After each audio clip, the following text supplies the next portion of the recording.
Hi, thanks for your interest in Regen Co-op. I'm Jake Finley. I'm the housing coordinator. In lieu of our more traditional on-site tour that I would normally do as part of the informal interview process, today what I've sent you is just a version of that tour condensed in a more virtual format. So this is the first house. This is the Kingsley house. This is the house I actually live in. This is the front you can see here. A couple things. You can notice the solar panels on the top. We also have a little free library, lending library for neighbors and passerbys to use. As you'll note, the front yards, as we go through looking at some of the other houses, tend to be fruit trees, drought tolerance, California natives. You can see some rosemary. We have a nectarine tree, loquat tree, apple trees starting to bloom, and other various drought tolerance in the front. However, the backyards do tend to be more vegetable gardens and food production for residents. Also, as you can see, in springtime we get lots of borage that pops up.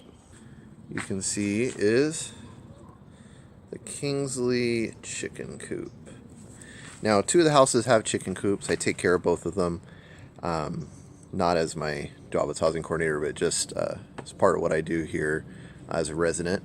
And we, between those two chicken coops, provide eggs for a lot of the co-op, depending on the month, depending on what the chicken production is, not necessarily the entire egg use of all 30 people who live here, but does actually make quite a big difference. I'm also going to take you on a little mini tour of the garden. This is the Kingsley garden.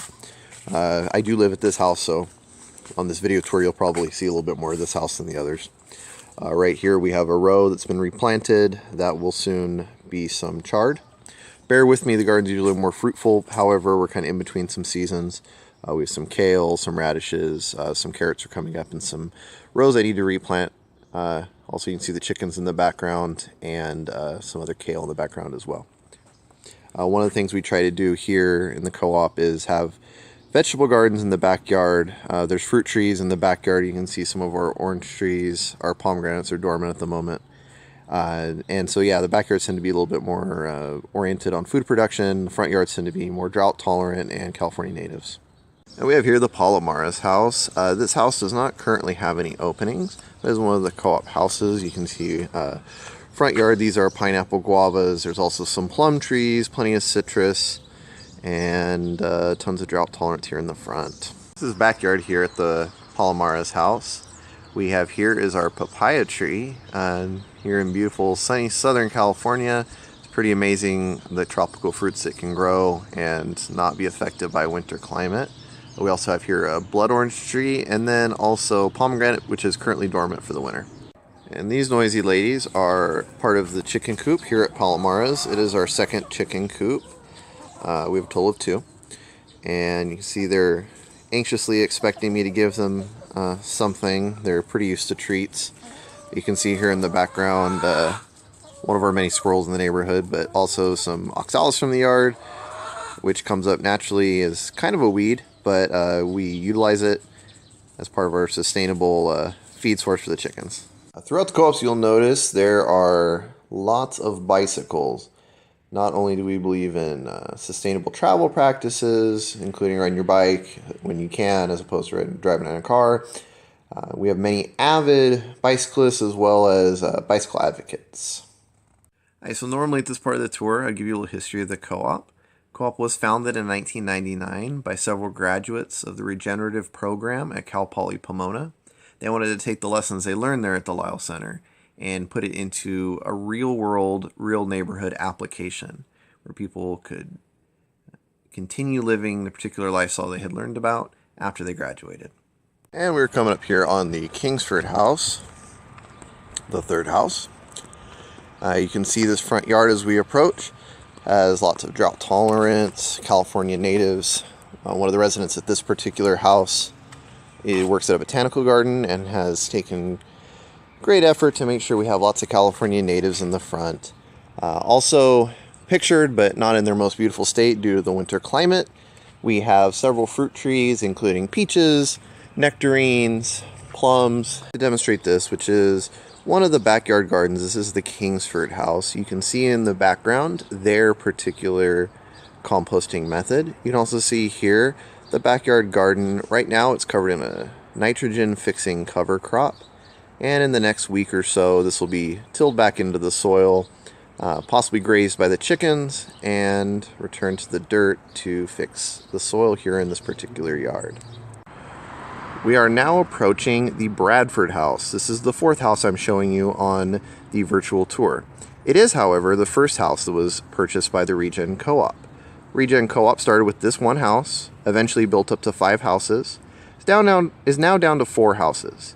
The 5th house is still associated with the co-op. However, the owner of that house now keeps it as his primary family dwelling. Still at the Bradford house, this unit is called the Casita. It is a self-contained little house on the property. It has its own bathroom, its own kitchen. However, people that rent this house are equal members, same as anyone that lives in one of the main houses. Just showing you some more trees. This is a peach tree, currently dormant. We have an avocado tree. We actually have some banana trees that do produce bananas. It is common for us to get bananas, at least a bunch every year. And also as we come here, we have a guava tree. Also, this is a good point I can point out that this is one of the locations for our gray water systems. Each of the houses does have a gray water system, and what that means is water from our showers and our washing machines go into the yard and actually water our trees. Because of that, you have to use a little bit different products. We require low salt and sulfate-free products. No bleach in any of your shampoos, conditioners, laundry soaps, things like that. And we have one of our community members here, Mike Miller. This house, the Bradford house, is equipped with electric vehicle chargers. This is his EV right here. Just one of our sustainable infrastructures and practices.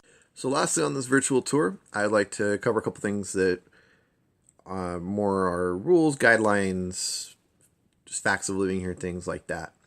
So we do have some time requirements as being part of our community.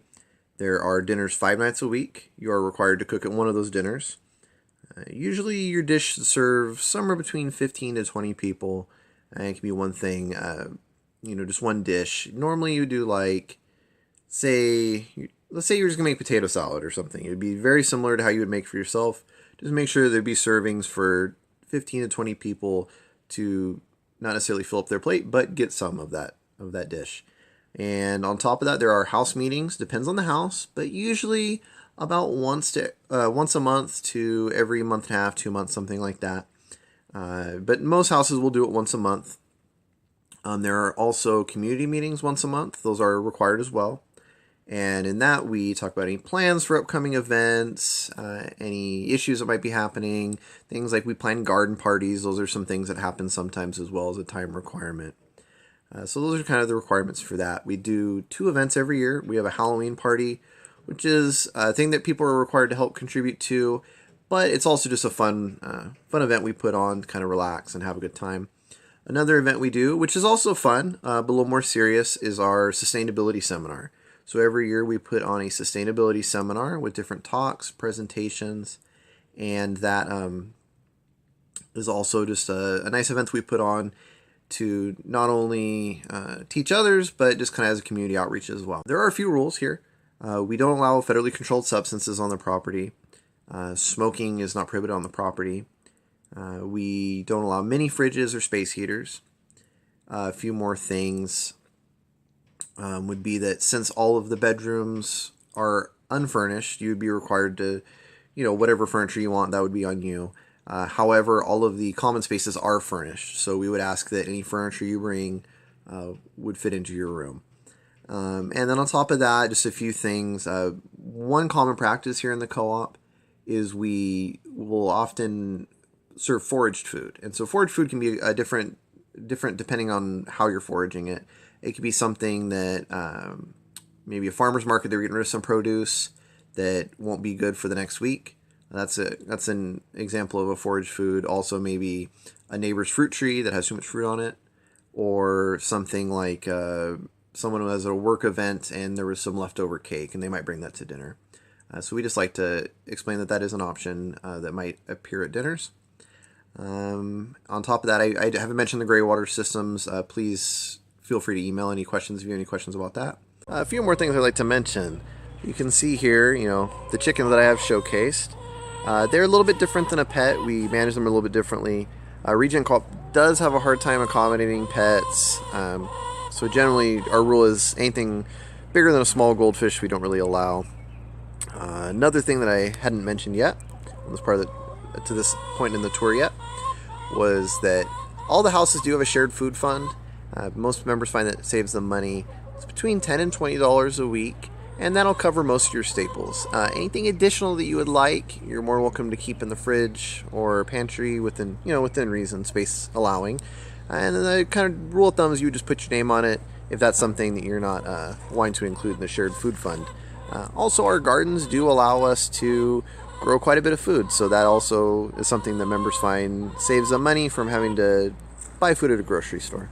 All right, I wanted to end the tour on really my favorite part of the co-op, my favorite location, that is the Kingsley backyard and garden. Beneath here at the table where we would normally eat dinner at this house during the summertime, really most of the year because we're pretty blessed with good weather. But this is really my favorite part of the whole co-op, I think. It's very peaceful. Near the garden, near the chickens. I figured this was a good place to wrap up. Feel free to be in contact with any questions you have, anything that you might think of. I do try to be on my email pretty well. Depending on workload, might be a little more time in between emails, but I do my best. Anyways, kind of as a wrap up there. And just a reminder that we are thankful you're interested in Regen Co-op as a possible living situation. We all enjoy it. It's great to live in community together and learn new things every day. Thanks.